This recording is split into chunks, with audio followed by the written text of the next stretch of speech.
യേശുവെ പോൽ സുന്ദരനായ ആരെയും ഞാൻ ഉലകിൽ കാണുന്നില്ല, മേലാലും ഞാൻ കാണുകയില്ല.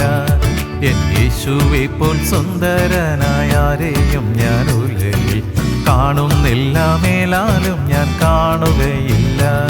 സുന്ദരന മനോഹര നിന്നെ പിരിഞ്ഞി ലോകയാത്ര, പ്രാകൃതരന്മാരെ ഭരിക്കുമോ വത്സല? ഈ മണ്ണെ പ്രതി മാണിക്യം പേടിയുകില്ല ഞാൻ, ഈ മണ്ണെ പ്രതി മാണിക്യം പേടിയുകില്ല ഞാൻ.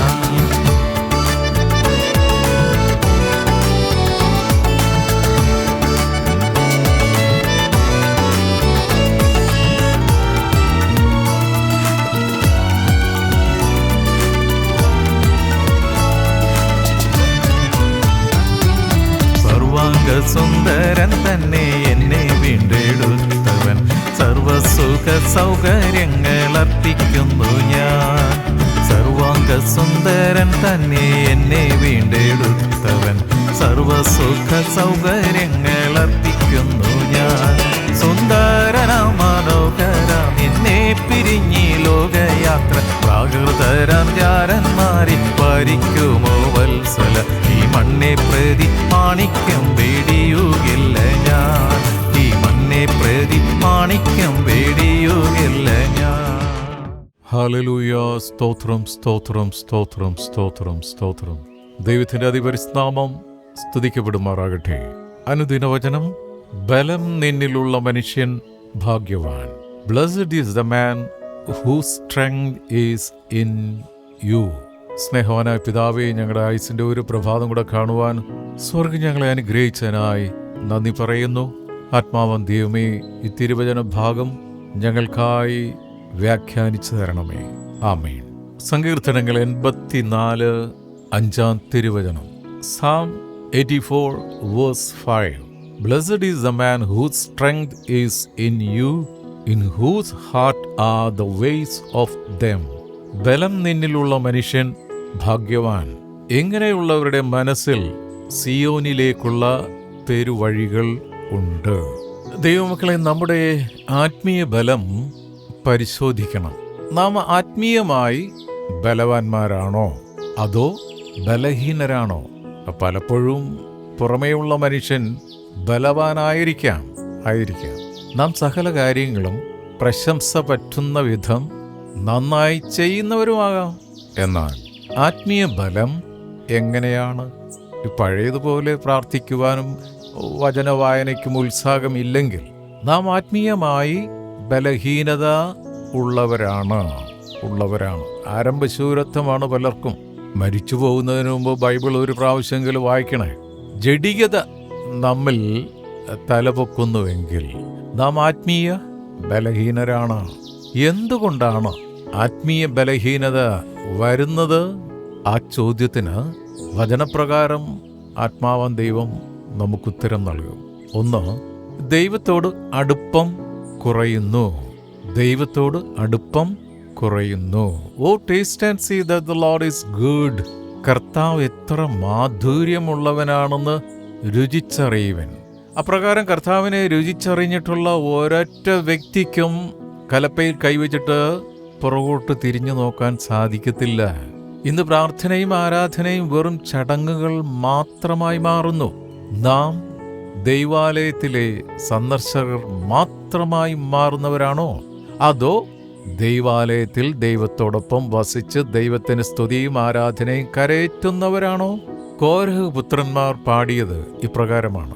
84 സങ്കീർത്തനം 2 തിരുവചനം. എന്റെ ഉള്ളം യഹോവയുടെ പ്രാകാരങ്ങളെ വാഞ്ചിച്ച് മോഹിച്ചു പോകുന്നു. എന്റെ ഹൃദയം എന്റെ മാംസവും ജീവനുള്ള ദൈവത്തെ നോക്കി ഘോഷിക്കുന്നു.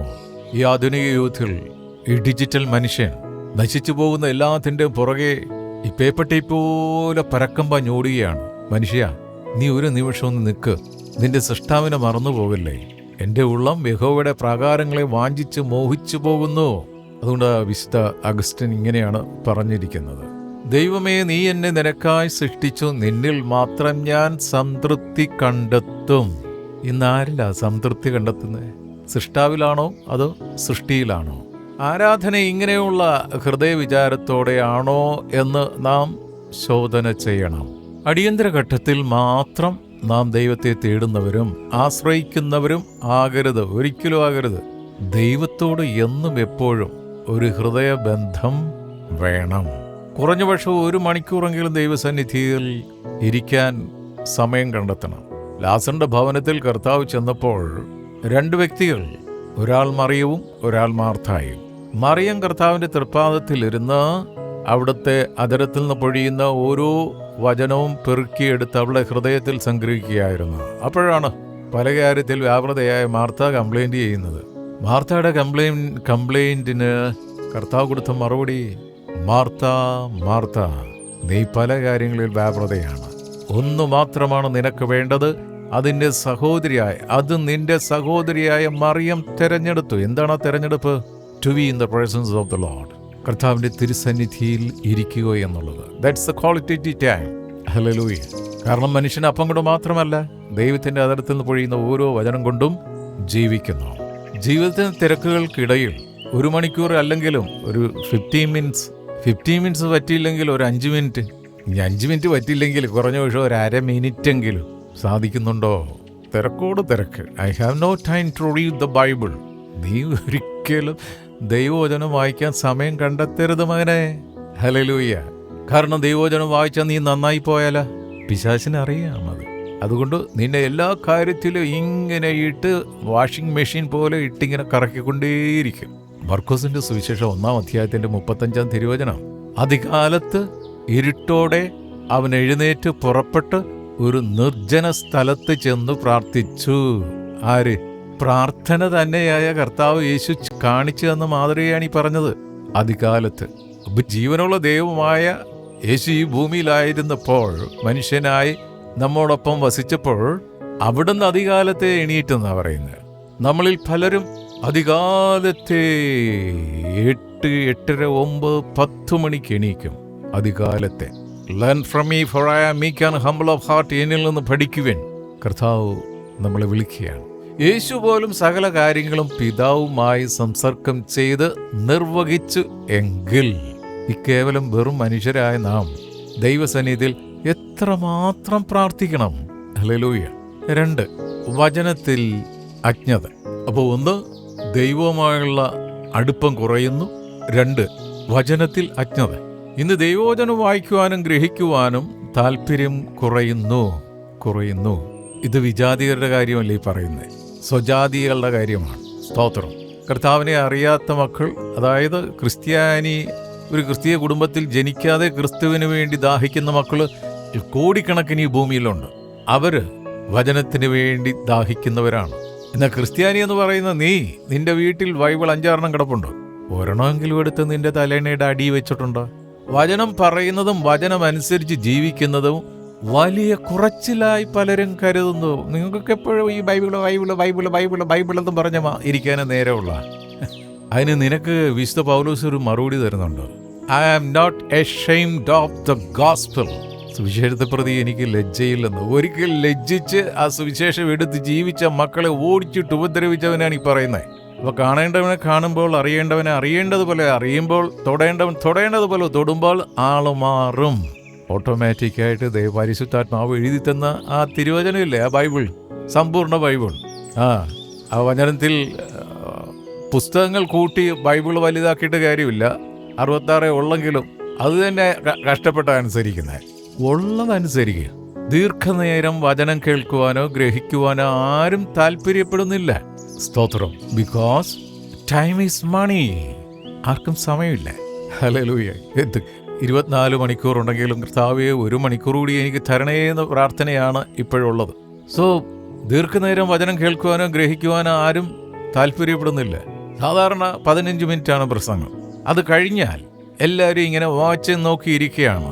ചില ഞരമ്പ് രോഗികൾ പള്ളിയിൽ നിന്നും ആരാധന സ്ഥലത്ത് നിന്നും ഇറങ്ങിപ്പോകാറുണ്ട്. നീ പോയിക്കോ. സാധാരണ ഇങ്ങനെ പറയുന്നേ, ഇറച്ചിക്ക് പോയവൻ വിറച്ചി ചത്തു, വീട്ടിലിരുന്നവൻ കൊതിച്ച് ചത്തെന്ന് പറയും. ഞാനായിരിക്കുന്ന ദേശത്ത് അങ്ങനെയാ പറയുന്നത്. ഇനി എന്നെ കേൾക്കുന്നവരുടെ ദേശത്ത് എങ്ങനെയാണെന്ന് അറിയില്ല, ചിലപ്പോൾ തിരിച്ചായിരിക്കാം. പക്ഷേ പ്രവാചകന്റെ പുസ്തകം 4-ാം അധ്യായം 6-ാം വചനവും നമുക്ക് ശ്രദ്ധിച്ചാലോ, പരിജ്ഞാനമില്ലായ്കയാൽ എൻ്റെ ജനം നശിച്ചു പോകുന്നു. സ്തോത്രം. ഇന്നും ലക്ഷക്കണക്കിന് സ്കൂളും കോളേജസും അതേപോലെ എഡ്യൂക്കേഷണൽ ഇൻസ്റ്റിറ്റ്യൂഷൻസ് ഇങ്ങനെ മഴക്കാലത്ത് കൂണു നിൽക്കുന്ന പോലെ എവിടെ ഇങ്ങനെ പെരുകിക്കൊണ്ടിരിക്കുന്ന ഈ കാലഘട്ടത്തിൽ ഈ വചനം ഇപ്പോഴും പറയുകയാണ്, lack of knowledge my people are being destroyed. പരിജ്ഞാനമില്ലായ്കയാൽ എൻ്റെ ജനം നശിച്ചു പോകുന്നു. കാര്യമൊക്കെ നീ വലിയ പള്ളി ഭക്തനാണ്, വലിയ പ്രാർത്ഥന വീരനാണ്, പക്ഷേ ഉള്ളിൻ്റെ ഉള്ളിൽ ബൈബിളില്ല, ദൈവവചനമില്ല, യേശുക്രിസ്തു ഇല്ല. Because you have no time to spend before the lord. അപ്പോൾ ദൈവവചനം കണ്ടെത്തി ഭക്ഷിക്കാൻ സമയമില്ല. നിന്റെ അജ്ഞത മാറണമെങ്കിൽ ദൈവത്തിൻ്റെ വചനം ഉള്ളിൽ വരണം. അതിന് സ്കൂളും കോളേജും പോയിട്ട് കാര്യമില്ല, പോണം, അത് പോയി പഠിച്ചോ. Read books and learn Jesus എന്നാ പറയുന്നത്. പുസ്തകം വായിച്ച് യേശുവിനെ അറിയുക. ഹല്ലേലൂയ. അതിപ്പോൾ ബൈബിൾ ഈ 66 പുസ്തകത്തിൽ ഒരു പുസ്തകമാണ് സദൃശവാക്യങ്ങൾ, പ്രോവർബ്സ്, സുഭാഷിതങ്ങൾ. 31 അധ്യായമുണ്ട്. ഒരു മാസത്തിൽ 31 ദിവസമുണ്ടല്ലോ. ഓരോ ദിവസത്തിനും ഒരു അധ്യായം വെച്ച് പരിശുദ്ധാത്മാവോടെ എഴുതി വെച്ചിട്ടുണ്ട്. സ്തോത്രം. പ്രഭാതത്തിൽ ആ പുസ്തകത്തിൽ നിന്ന് ഇന്നത്തെ ദിവസത്തിനായി പരിശുദ്ധാത്മാവ് വിളമ്പി വെച്ചിരിക്കുന്ന സ്വർഗീയ മന്ന അതിൻ്റെ അകത്തുണ്ട്. ഒരു വചനമായിരിക്കും നിന്നെ സ്പർശിക്കുന്നത്. അത് ഹൃദയത്തിൽ സൂക്ഷിക്കുക. ഒന്നെങ്കിൽ അത് ഒരു കഷ്ണം പേപ്പറിൽ എഴുതിയെടുത്ത് നിന്റെ പോക്കറ്റിൽ ഇടുക. പോകുന്നിടത്തേക്കും അതിനെ ഇടയ്ക്കിടക്ക് എടുത്തു വെച്ച് ഓർമ്മിക്കുന്നത് നന്നായിരിക്കും. പോകുന്നിടയ്ക്കും ദൈവത്തിൻ്റെ കരം സാന്നിധ്യം നിന്റെ കൂടെ ഉണ്ടാകും. ദൈവവചനം കണ്ടെത്തി ഭക്ഷിപ്പാൻ സമയം കണ്ടെത്തണം. അപ്പോൾ പ്രതികൂലങ്ങളിൽ അവർ പതറി പോകത്തില്ല, അല്ലെങ്കിൽ പതറിപ്പോവും. അവർ ആത്മീയ ബലമില്ലാത്തവരായി മാറും. അപ്പോൾ ആത്മീയ ബലം പ്രാപിക്കണമെങ്കിൽ വചനമാകുന്ന വാളെപ്പോഴും കയ്യിലുണ്ടായിരിക്കണം. അകത്തെ മനുഷ്യനെ ബലവത്താക്കുന്ന ഉത്തമ ഔഷധമാണ് ദൈവത്തിൻ്റെ വചനം. ദൈവത്തിൻ്റെ വചനത്തിൻ്റെ പ്രത്യേകത അത് അകമേയുള്ള മനുഷ്യനെ നാൾക്കുനാൾ പുഷ്ടിപ്പെടുത്തുന്നു. പുറമേയുള്ള മനുഷ്യനെ നാൾക്കുനാൾ ക്ഷയിക്കുമെങ്കിലും അകമേയുള്ള മനുഷ്യനെ പുഷ്ടിപ്പെടുത്തുന്നതാണ് സ്വർഗത്തിൽ നിന്നും ഇറങ്ങി വന്ന ജീവനുള്ള ദൈവത്തിൻ്റെ അപ്പമായ തിരുവചനം. മൂന്നാമത്തെ പോയിന്റ്, പാപത്തിൽ ജീവിക്കുക. പാപത്തിൽ ജീവിക്കുക. ഈ പലതരത്തിലുള്ള പാപ സ്വഭാവങ്ങളിൽ വീണു പോകുമ്പോൾ അവർ ആത്മീയമായി ബലഹീനരാകും. അപ്പം എന്തുകൊണ്ടാണ് ആത്മീയപരമായി നമ്മൾ ബലഹീനരായി പോകുന്നതിൻ്റെ കാരണമാണ് പരിശുദ്ധാത്മാവ് നമ്മളെ പഠിപ്പിക്കുന്നത്. 3, പാപത്തിൽ ജീവിക്കുന്നത് കൊണ്ട്. പലതരത്തിലുള്ള പാപ സ്വഭാവങ്ങളിൽ വീണു പോകുമ്പോൾ അവർ ആത്മീയമായി ബലഹീനരാകുന്നു. പാപം ഹൃദയത്തിൽ വസിക്കുമ്പോൾ അവർക്ക് ദൈവത്തോട് ഹൃദയം തുറന്ന് പ്രാർത്ഥിക്കുവാൻ കഴിയുകയില്ല. ദൈവം ആ ഹൃദയങ്ങളെ പ്രാർത്ഥന കേൾക്കുന്നില്ല. അതിനാൽ ദാവീദ് പാടിയതിങ്ങനെയാണ്, 66 സങ്കീർത്തനം 18 വാക്യം. ഞാൻ എൻ്റെ ഹൃദയത്തിൽ അകൃത്യം കരുതി ഇരുന്നു എങ്കിൽ കർത്താവ് കേൾക്കില്ലായിരുന്നു. വളരെ വ്യക്തമാണ്. കർത്താവ് തന്നെ പറഞ്ഞിട്ടുണ്ട്, പാവിയുടെ പ്രാർത്ഥന ദൈവം കേൾക്കില്ല എന്ന്. അതുകൊണ്ട് പാവിയാണെന്ന് പറഞ്ഞ് ഇരിക്കുന്ന പരിപാടി നിർത്തിയിട്ട് ആ പരിപാടി നിർത്തി ഒരു വിശുദ്ധ ജീവിതം നയിക്കാനായിട്ട് പരിശ്രമിക്കുക. അതുകൊണ്ട് ഇനി പറയുന്ന ആ ഒരു സെന്റൻസ് ഒന്ന് പ്രത്യേകം ശ്രദ്ധിക്കണേ. അയില കൊണ്ട് പൂച്ചയെ അടിക്കരുത്. എൻ്റെ കൂടെ ഒന്ന് പറഞ്ഞ്, അയില കൊണ്ട് പൂച്ചയെ അടിക്കരുത്. സ്തോത്രം. ഇന്നത്തെ ദിവസം മുഴുവനും ആ ഒരു ലൈൻ ഉള്ളിൽ കിടന്ന് ഇങ്ങനെ കടൽ പോലെ മറിയട്ടെ, തിളച്ചും മറിയട്ടെ. അയില കൊണ്ട് പൂച്ചയെ അടിക്കരുത്. 4ാമത്തെ റീസൺ, ഏകാഗ്രതയില്ലായ്മ. ദൈവത്തിൻ്റെ വചനം 2 കൊരിന്ത്യർ 11:3. എന്നാൽ സർപ്പം ഹവ്വായെ ഉപായത്താൽ ചതിച്ചതുപോലെ നിങ്ങളുടെ മനസ്സ് ക്രിസ്തുവിനോടുള്ള ഏകാഗ്രതയും നിർമ്മലതയും വിട്ട് വഷളായി പോകുമോ എന്ന് ഞാൻ ഭയപ്പെടുന്നു. സ്തോത്രം. ഇന്ന് പരിശുദ്ധാത്മാവായ ദൈവം പൗലോസിലൂടെ നമ്മളോട് സംസാരിക്കുന്നത്, എന്നാൽ സർപ്പം ഹവ്വായെ ഉപായത്താൽ ചതിച്ചതുപോലെ നിങ്ങളുടെ മനസ്സ് ക്രിസ്തുവിനോടുള്ള ഏകാഗ്രതയും നിർമ്മലതയും വിട്ട് വഷളായി പോകുമോ എന്നൊരു ഭയം. സ്തോത്രം. ഇത് വല്ലതും അറിയുന്നുണ്ടോ? സ്തോത്രം. കുടിലതന്ത്രക്കാരനാണ് പിശാച്. സ്തോത്രം. ഇത് പലപ്പോഴും സഭകളിലും കുടുംബങ്ങളിലും കൂട്ടായ്മകളിലും ഒക്കെ ഹല്ലേലൂയ ഈ ഇടിക്കെട്ടും വെടിക്കെട്ടും നടക്കുന്നതിൻ്റെ കാരണം എന്താണെന്നറിയാം. ഈ ടൈപ്പ് സാധനങ്ങൾ ഒത്തിരി കൂട്ടായ്മകളിലുമുണ്ട്, കുടുംബത്തിലുമുണ്ട്. ജീവിതത്തിൽ ഏകാഗ്രതയോടെ ഇരുന്നില്ലെങ്കിൽ സാത്താൻ അകത്ത് കയറും. നാം ആത്മീയ ബലഹീനരാകും, പരീക്ഷകൾ അകപ്പെടും. നമ്മുടെ കർത്താവ് പറയുകയാണ്, മത്തായി 26:41. പരീക്ഷയിൽ അകപ്പെടാതിരിപ്പാൻ ഉണർന്നിരുന്ന് പ്രാർത്ഥിപ്പിൻ.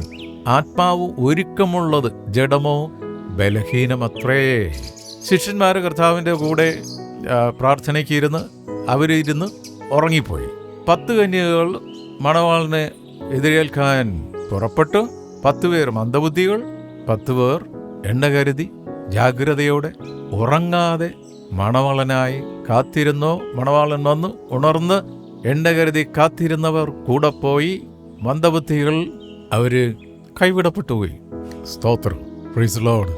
പലപ്പോഴും പണ്ട് പള്ളിയിൽ ധ്യാനിപ്പിച്ചിരുന്ന സമയത്ത് ഈ കന്യാസ്ത്രീകൾക്ക് ധ്യാനം കൊടുക്കുന്ന സമയത്ത് 10 കന്യകളുടെ ഉപമയെടുത്താണ് ആദ്യം ധ്യാനം തുടങ്ങുന്നത്. അപ്പോൾ കൊടുക്കുന്ന എക്സ്പ്ലനേഷൻ ഇങ്ങനെയായിരുന്നു: 10 പേർ 10 കന്യകൾ മണവാളിനെ എതിരേൽക്കാൻ പുറപ്പെട്ടു. 10 പേർ ബുദ്ധിയുള്ളവരായിരുന്നു, 10 പേർ ബുദ്ധിയില്ലാത്തവരായിരുന്നു. ബുദ്ധിയുള്ളവർ ഉറങ്ങാതെ എണ്ണ കരുതി വിളക്ക് തെളിച്ച് മണവാളിൻ്റെ വരവിനെ കാത്തു. മണവാളൻ വന്നപ്പോൾ 5 എണ്ണം മന്ദബുദ്ധികളായിരുന്നു. വിളക്കും കെട്ടുപോയി, എണ്ണയും കരുതിയില്ല. മണവാളിൻ്റെ കൂടെ 5 കന്യകമാർ ബുദ്ധിയുള്ളവർ എടുക്കപ്പെട്ടു. 5 പേർ തള്ളപ്പെട്ടു. അങ്ങനെ മണവാളിൻ്റെ കൂടെ പോകാൻ പറ്റാഞ്ഞ ഈ 5 ബുദ്ധിയില്ലാത്ത കന്യകൾ കൂടി ഒരു കമ്മിറ്റിയിൽ എടുത്ത തീരുമാനമാണ്, ഇനി നമുക്ക് കോൺവെന്റ് തുടങ്ങാമെന്ന്. ഞാനിങ്ങനെ പറയുമ്പോണ്ടല്ല, ധ്യാനത്തിനായിരിക്കുന്ന ചെറുപ്പക്കാരികളായ സഹോദരിമാരെല്ലാം തലകുത്തി കിടന്ന് ചിരിയാണ്. ഈ പ്രായമുള്ളവർ മസിൽ പിടിച്ച് ഇങ്ങനെ ചിരിക്കാതെ ബലവും പിടിച്ചിരിക്കും. അങ്ങനെ ബലവും പിടിച്ചിരുന്നിട്ട് കാര്യമില്ല. എണ്ണകരുതി ബുദ്ധിയുള്ളവരായി ഉറങ്ങാതെ പ്രാർത്ഥനയോടെ അഭിഷേകത്തോടെ കാത്തിരുന്നാൽ ഇതാണ് ലാസ്റ്റ് അവർ. അവൻ വരും, എടുക്കപ്പെടും. കൂടെ പോകണ്ടേ? ഇങ്ങനെയൊക്കെ എൻ്റെ കൂടെ ഇരുന്നാൽ മതി എന്ന് ചോദിക്കും. ഹല്ലേലൂയ. അതുകൊണ്ട് ജീവിതത്തിൽ ഏകാഗ്രത വേണം, ആത്മീയ അച്ചടക്കം വേണം. പകയും വിദ്വേഷവും വെറുപ്പും കോപവും നമ്മെ ഭരിക്കുവാൻ ഇടവരുത്തരുത്. വികാരങ്ങൾക്ക് അടിമപ്പെട്ട് ജീവിക്കുന്ന ക്രിസ്ത്യാനികളായി നാം ഒരിക്കലും മാറരുത്. ദൈവത്തെ നാം എപ്പോഴും അന്വേഷിക്കണം, ആശ്രയിക്കണം. ഇയ്യോബ് എല്ലാം ഉണ്ടായിരുന്നപ്പോഴും എല്ലാം നഷ്ടപ്പെട്ടപ്പോഴും ദൈവത്തിലാണ് ആശ്രയിച്ചത്. പ്രാർത്ഥനയിലൂടെ, വചനത്തിലൂടെ, പാപത്തിൽ നിന്നകന്ന് ജീവിക്കുന്നതിലൂടെ, ഹൃദയം ആത്മീയമായി ഏകാഗ്രതയിൽ സൂക്ഷിക്കുന്നതിലൂടെ നമുക്ക് ആത്മീയമായി ബലമുള്ളവരായി മാറാം. അതുകൊണ്ട് കുറിവാക്യം ഒന്നുകൂടെ വായിച്ച് പ്രാർത്ഥിക്കാം. 84 സങ്കീർത്തനം 5 വാക്യം: ബലം നിന്നിൽ ഉള്ള മനുഷ്യൻ ഭാഗ്യവാൻ. ഇങ്ങനെയുള്ളവരുടെ മനസ്സിൽ സിയോനിലേക്കുള്ള പെരുവഴികൾ ഉണ്ട്. Blessed is the man whose strength is in you, in whose heart are the ways of them. പ്രാർത്ഥിക്കാം. സ്തോത്രം, സ്തോത്രം, സ്തോത്രം, സ്തോത്രം, സ്തോത്രം. നിത്യന പരിശുദ്ധമായ ഞങ്ങളുടെ സ്വർഗീയ പിതാവേ, ഞങ്ങളുടെ ആയുസിന്റെ ഒരു ദിനം കൂടി കാണുവാൻ ആത്മാവും ദൈവം ഞങ്ങളെ സഹായിച്ച് അനുഗ്രഹിച്ചതിനായി സ്തോത്രം. ഇന്ന് ഞങ്ങൾക്ക് വിളമ്പിത്തുന്ന തിരുവചനത്തിനായി സ്തോത്രം. തിരുവചനം ശ്രവിച്ച ഓരോ മക്കളെയും അനുഗ്രഹിച്ച് പ്രാർത്ഥിക്കുന്നു ഞങ്ങൾ. ഹല്ലേലൂയ. അവിടുന്ന് ഞങ്ങളോട് സംസാരിച്ചതുപോലെ ആത്മീയപരമായി ഓരോ ദിനവും ബലം പ്രാപിച്ച് പുഷ്ടി പ്രാപിച്ച് അവിടുത്തെ വരവിനായി കാത്തിരിക്കുന്ന ജ്ഞാനമുള്ള വിശുദ്ധരായി ജീവിക്കുവാൻ അവിടെ ഞങ്ങളെ സഹായിക്കുന്നതിനായി സ്തോത്രം. വിശുദ്ധർക്ക് വേണ്ടി പ്രാർത്ഥിക്കണമെന്നുള്ള തിരുവചന പ്രകാരം ഞങ്ങൾ അന്യോന്യം പ്രാർത്ഥിക്കുന്നു. ഞങ്ങളുടെ തലമുറകളെ അനുഗ്രഹിച്ച് പ്രാർത്ഥിക്കുന്നു. മക്കൾ ജ്ഞാനമുള്ള മക്കളായി മാറട്ടെ. മാതാപിതാക്കളെ സമർപ്പിക്കുന്നു. വാർദ്ധക്യത്തിലായിരിക്കുന്നവരെ ഓർത്ത് പ്രാർത്ഥിക്കുന്നു. അവരുടെ ശാരീരിക ബലഹീനതകളെ സമർപ്പിച്ച് പ്രാർത്ഥിക്കുന്നു. അവിടുന്ന് അവരെ ബലപ്പെടുത്തി ആത്മീയ മന്നയായ തിരുവചനം നൽകി ശക്തി പുഷ്ടിപ്പെടുത്തുന്നതിനായി സ്തോത്രം ചെയ്യുന്നു. പൂർണ്ണ സൗഖ്യം കൊടുക്കുന്നതിനായി സ്തോത്രം. ഞങ്ങളുടെ മാതൃരാജ്യമേ ഇന്ത്യയെ അനുഗ്രഹിക്കണമേ. ലോക സമാധാനത്തിന് വേണ്ടി പ്രാർത്ഥിക്കുന്നു. കർത്താവേ, പ്രകൃതിക്ഷോഭത്തിൽ പ്രയാസങ്ങൾ അനുഭവിക്കുന്ന അനേകർ ഞങ്ങളെ ചുറ്റുമുണ്ട്. അവരെയെല്ലാം ഈ സമയത്തോർത്ത് പ്രാർത്ഥിക്കുന്നു. നിന്റെ മക്കൾക്ക് ആവശ്യമായ ഹല്ലേലൂയ നന്മകളാൽ അവിടുന്ന് വിവിധ കരങ്ങളിലൂടെ അനുഗ്രഹിച്ച് അവരെ ബലപ്പെടുത്തി മുന്നോട്ട് കൊണ്ടുവരുന്നതിനായി സ്തോത്രം ചെയ്യുന്നു. കർത്താവേ, അവർ ഞങ്ങൾക്ക് നേരിടുന്ന ഭൗതിക നന്മകൾക്കായി സ്തോത്രം ചെയ്യുന്നു. ഞങ്ങളുടെ വയലുകളെയും ഞങ്ങളുടെ ഓഫീസുകളെയും ഞങ്ങളുടെ തോട്ടങ്ങളെയും ഞങ്ങളുടെ വേല സ്ഥലങ്ങളെയും അനുഗ്രഹിക്കുന്നതിനായി സ്തോത്രമപ്പ. ഇന്ന് കർത്താവേ, ഞങ്ങളെ ഫലമേൽപ്പിച്ചിരിക്കുന്ന എല്ലാ വേലകളെയും ശുശ്രൂഷകളെയും അവിടുത്തെ കരങ്ങൾ തരുന്നു. അനുഗ്രഹിക്കണം. പ്രാർത്ഥനയെ യാചനയും കേട്ടിരിക്കാൻ നന്ദി അപ്പ, യേശുവിൻ നാമത്തിൽ തന്നെ. ആമേൻ, ആമേൻ, ആമേൻ. ലോകസുഖ സൗകര്യങ്ങളാകുന്ന പ്രതാപങ്ങൾ മോടിയോടുകൂടി എന്നെ മാടി വിളിച്ചാൽ, ലോകസുഖ സൗകര്യങ്ങളാകുന്ന പ്രതാപങ്ങൾ മോടിയോടുകൂടി എന്നെ മാടി വിളിച്ചാൽ, സുന്ദര മനോഹരം എന്നെ പിരിഞ്ഞ് ലോകയാത്ര പ്രാകൃതരാം യാരന്മാരെ ഭരിക്കുമോ വത്സല. ഈ മണ്ണെ പ്രതി മാണിക്യം വെടിയുകില്ല ഞാൻ, ഈ മണ്ണെ പ്രതി മാണിക്യം